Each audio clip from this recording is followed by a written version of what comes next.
Welcome to It's a Grand Life, where our mission is to be a voice for grand families and kinship caregivers everywhere. Did you know that in the United States alone, there are 2.3 million grandparents raising their grandchildren? 2.3 million. It's a Grand Life is committed to making a difference for those kids. That's why we have the podcast, a Facebook group, and the Grand Fund. The Grand Fund, which is a 501c3 which was launched in June of 2024, provides financial assistance to grand families, including shelter, food, clothing, and household needs. Grand families are in every neighborhood, in every city, every tribe and territory nationwide. If this is you or someone you love, we're here for you. And we welcome you to join us on this mission. Our goal is to offer hope and resources to help you. Please subscribe to our YouTube channel and follow us wherever you get your podcasts and leave a review. You can also join our Facebook group. Just search for it under It's a Grand Life. And your reviews, comments, and sharing of our podcasts help us reach others that need assistance. Welcome to another episode of It's a Grand Life. Hello, my name is Craig Nash. I would like to welcome you to another It's a Grand Life. And you are going to be blessed today. We've got the young lady that we met at WDIV Studios who participated in the segment on It's a Grand Life. Her name is April Lockett. We call her AP. And in fact, she goes by AP by the way. And I just enjoyed meeting her so much. She's got a heart for grandparents like you would not believe. And AP, welcome to It's a Grand Life. And just great to see you again. And tell us about that time. Yep. I'm so honored for you to have me on. When I got back to the studio and Tati told me that you guys wanted my information, I was like, give it to him, give it to him, give it to him. And they were like, we thought we could give it to him. And I was like, of course you can. But I was just, I'm just so honored to have met you guys on that segment. I mean, look at what you guys are doing. You guys are really bringing awareness to something that is near and dear to me, and that's being raised by my grandparents. And I never knew, like I said on Live in the D, I never knew that something like this even existed until that very day. And I just felt like I was at the right place at the right time. I do not feel like that was a coincidence at all. So just hats off to a Grand Life. Hats off to everything that you guys have done and that you're doing and that you're going to continue to do. Because like I told you, this is amazing. This is amazing work. Well, I tell you, AP, we missed you a little earlier today. You would have loved where we went. We met a group called Grandparents Parenting Again. And they meet at Fellowship Chapel, which is Wendell Anthony's church. So we went on 7 Mile. And met Ora Williams, who runs the organization, and they were having their Christmas party, and we were able to just encourage some ladies that were having some financial challenges, and we just had just a great. But you would have loved it because it was all full of grandmas, and some. We're having a little easier time than others, but for grandparents, it can be overwhelming. When you just find out you got to raise 2 kids, you love your grandkids, but now the ball game has changed. But what was so amazing about that segment that you guys had us on, we were so honored to be part of that, is that when you start talking about your grandma, it really moved you. In fact, during the break, we had to get some Kleenex because we had to get some Kleenex for sure. I was raised by both of my grandparents at a very, very, very early age. It was actually 3 of us in the household together. So it was my older brother, who is a few years older than me. And then my sister, my baby sister, she's 5 years younger than me. So it was the 3 of us that were raised in the same house by my grandparents. And we were there our entire lives. My grandmother passed away when I was 15 years old. And then when my grandmother passed away, my grandfather still continued to raise me and my sister. My brother was old enough and he moved out during that time. But me and my little sister, we stayed with my grandparents. I didn't move from my grandfather's house until I was around 27 years old. And that was such an adjustment for me. My grandparents, like I said, they the things that they instilled in me, the things that, you know, that I still keep near and dear to me today is Right. because of them. So it's just so I never knew that so many children are being raised by their grandparents, because when I was being raised by my grandparents, I didn't see that growing up. You know, everybody had their mom and their dad, and here it is, I have my grandmother and my grandfather. So I was different in that way. But let me ask you, compared to your peers, your friends growing up, did you notice any significant difference having older parents than your peers? Did you What? have a little more wisdom, maybe? I think that I grew up a lot faster than other people around me.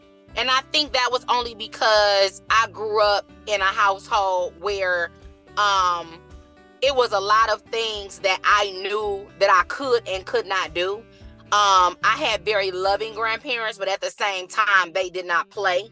So it was certain things that it was like, oh no, I know I can't do that. You know what I mean? So I feel like I grew up a lot faster in regards to learning how to be productive, learning, you know, that no one's going to do anything for you. You're going to have to do it yourself. You're going to have to figure it out. You know, and my grandparents, yeah, they, you know, they all, one thing my grandfather always told me is no one owes you anything. Whoa. Really? No one owes you. That was one of the, that's something that I will carry with me for the rest of my life. My grandfather always told me to never be entitled. Never, ever. Oh. Nobody owes you anything. If you want something, you're going to have to work and go get it. Nobody has to give you anything. Nobody has to do anything for you. Nobody has to support you. Nobody has to be there for you. You are going to have to learn to stand on your own 2 feet. And that's something that I will take with me forever.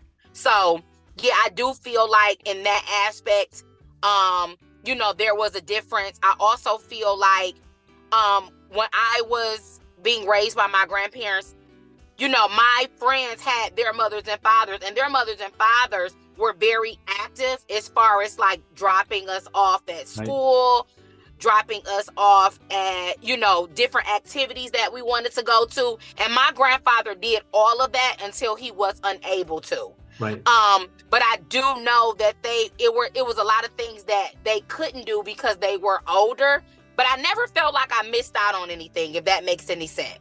I never, ever, ever felt like I missed out on anything because I had great friends growing up, and their parents were like my parents. So anything that we wanted to do, we kind of just got together, and they would be like, okay, well, you guys do this and we'll do this. Like it was, and they loved my grandparents. Like my friends' parents loved my grandparents. So any kind of, any way that they could take something off of them, off of their plate, they absolutely did. They did. That is so important. And that's the type of relationship I'm seeing now with my granddaughter's friends' parents. They're absolutely wonderful. Yeah. Even though we're from another century, you know, we still get along.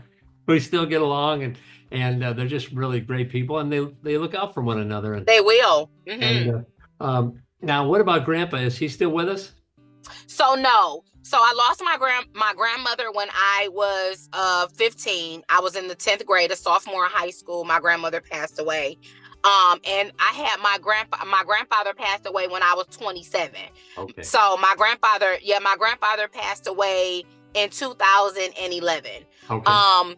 But up until he passed away, we even though I was not in the house anymore, you couldn't tell. Because I was like over there every day, all day. So you couldn't tell that I didn't live there anymore. But I still, my grandfather still played a very significant role in my life, even to this day, and he's not here. He still plays a significant role in my life. But before he passed away, you know, we still talked. We still, you know, he was able to, he wasn't able to actually see me on TV, but he was able to hear me on the radio several times. Yeah. So I feel very accomplished in that area, you know, that he was able to see that the way he raised me, I really didn't take it for granted, and I really did do something with myself. So I'm blessed in that aspect. I wish he could have gotten to see a lot more, but I'm glad that, I was able to, just show him that everything that he did wasn't in vain. The thing about your grandpa, and I haven't met him yet. Hopefully I'll meet him one day. But what he gave you in your work ethic was priceless. Oh, wow. Thank you. He set you up for success. He did. You're not expecting anybody to give you anything. You're not afraid to work hard. And nope.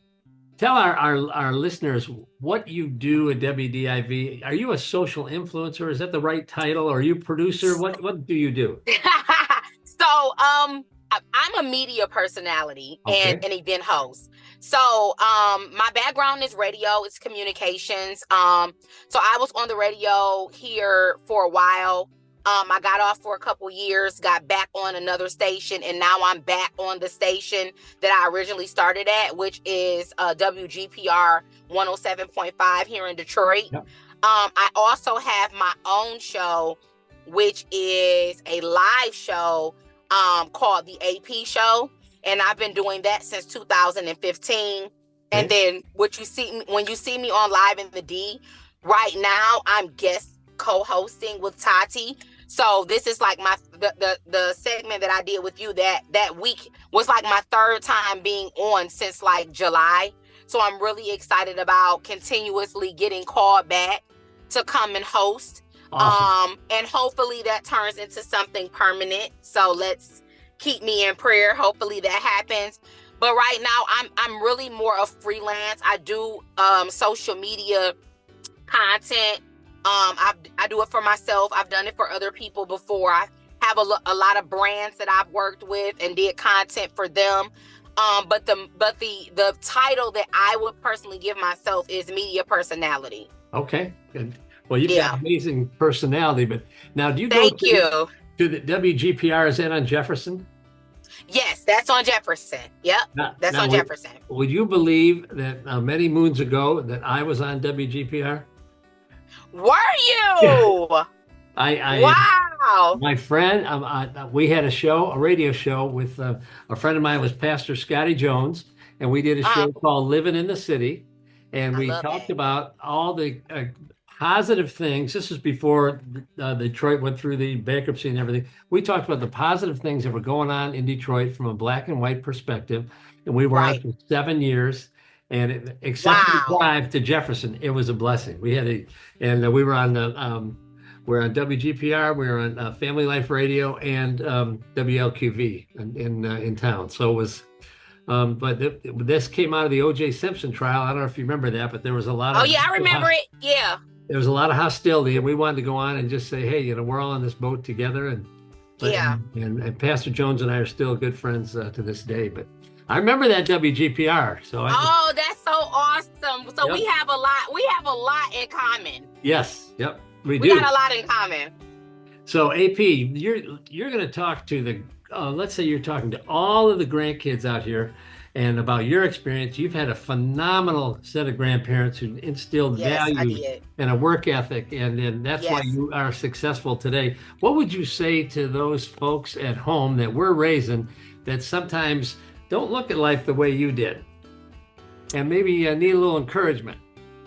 Well, you know what? A lot of times I didn't understand, why my grandparents had to take us in. I'm going to be very transparent. Sometimes I didn't understand, the rules, because grandparents have a different set of rules. So I didn't understand the rules. I didn't understand, why, I can't do this, why I can't go here, why, this certain group, they were like, those are not your friends, be careful, don't do this, don't do that. Sometimes I didn't understand it. Sometimes I felt like, that my grandfather was kind of hard on me at times. But as I grew older, and this is my advice to all of the younger children, the teenagers, when you get older, you are going to understand every rule. You're going to understand every piece of protection, every word of advice, every no. You're going to understand it when you become an adult. You're going to understand why you couldn't go this place, why there was this rule in place. You are going to understand it all. Right now, it may feel like, oh my God, my life is you're ruining my life. It might feel like your life is being ruined right now, but I promise you, when you get older, you will find that your grandparents saved you from so many things. So many things that you never ever wanted to experience anyway. I know you thought that party was going to be the best party that you ever went to in your life. Right. But I promise you, them telling you that you could not go, there is a reason that you could not go. 100%. Because, there was a reason. You might have not thought about it then, but if you look back now on that party didn't end well. And guess what? You weren't there. That's 100% true. And what you just said, we can't say. And but you lived through it, and we're just the grandparents out here. And, we're, came up on a turnip truck or something. We've been around since Abraham Lincoln was president or whatever, who knows. But you just spoke the truth to a lot of grandkids, and I hope they listen to you. And I hope they do too, because I've been there. I know how it feels to, you can't wear that. You can't go to the party. You need to be in by 10. And when you want to stay out to midnight with everybody, it's a reason for everything. And I used to feel the same way, like, oh my God, I can't do anything. All of my friends can do this. And one thing my grandfather used to say is, you're not your friends. I love You're not your friends. That is really wise. You're not your friends. Yeah, you're not your friends. No, you cannot do that. So, like I said, it's for me, the things that I take with me forever are just, the wisdom, the importance of, knowing that you could do whatever you want to do as long as you work hard for it. Like it's just some things that will never, ever leave me. And if I wasn't raised by my grandparents, I wouldn't know any of these things. So I'm just blessed and honored to have had them. I'm blessed and honored to still have them in my heart forever.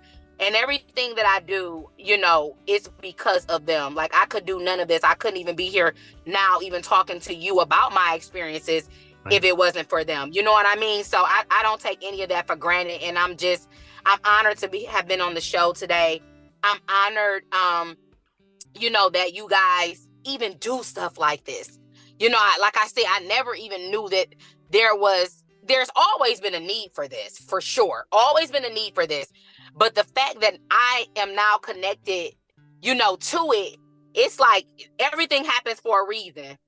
Everything happens for a reason. It does, and this quarter, our 501c3 is brand new, as you guys reported. We certified in August, but this quarter we've already helped 100 kids, and that we never thought we'd be doing. And that's just a thing, and we're just awesome. Yeah, so thankful for that, and we really are hoping that we can go to other states and partner with folks in Alabama, and Mississippi, and Tennessee, and because we have an epidemic in this country of grandparents raising their grands, and oftentimes they need a little help, and we're hoping to stand beside all the grandparents out there that are raising their grands and help make it a better day. But I think you've brightened the day of a number of our listeners and our audience. I hope you'll come back again and keep us posted. I hope so. I'll come back as many times as you'll have me. You got it. And keep us posted if you end up doing a show somewhere else or something else is going on. But you are just I will. I've had a lot of folks look at that interview and they just think that you guys are so professional and did just such a wonderful job and made us look so good. We were just so thankful about it. But you made us look good. You made us look good. It was awesome. I had no idea. They were like, AP, can you share your story? I was like, of course. Absolutely, I can. Yeah. Absolutely. I would have. I'll do it. I'll do it again and again and again. Well, you just never know where you and I are going to end up again. We may end up doing something sometime, and because I could see where you could really have a lot to say to grandparents as well as the grandkids. So, thanks so much. All you got to do is let me know, Craig. That's all you got to do. AP, Let you me got know. it. I'm there. Thank you so much for joining us today. April Lockett from WDIV TV and WGPR and all over the place. She's everywhere. All over the place. I like that. I like that. But thanks so much for being our guest, and Lord willing, we'll have you back real soon and keep us posted on what's going on in the media world. Lord willing, I will. Thank you so much, Craig. It was an absolute honor. Have me back anytime. Thank you for joining us today for It's a Grand Life. It's a Grand Life provides vital content, regulatory updates, and subject matter experts that are committed to supporting the 2.4 million kids and their caregivers from every neighborhood, every city, every tribe and territory nationwide. Please subscribe to our YouTube channel or wherever you get your podcasts and leave a review. Every new subscriber and review helps us reach others that need assistance. As caregivers, we are united in purpose. We are driven by hope while providing strength for today and hope for tomorrow. We are truly making a difference while living the grand life. If you have a suggestion for a future episode, please reach out to us. But we'll see you next time for another It's a Grand Life. Thank you for joining us.